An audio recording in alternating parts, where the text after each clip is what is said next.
உலகை எழுப்பும் ஞாயிறு அங்கே குடியிருப்பான். அவன் ஆனை முகத்தனின் அடியவர் மனத்தில் ஒளியாய் வந்து கொலுவிருப்பான்.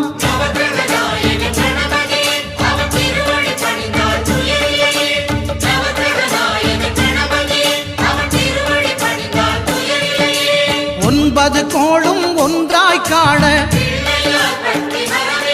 அங்கு கற்பகம் என்னும் கடவுளின் மெய்யில்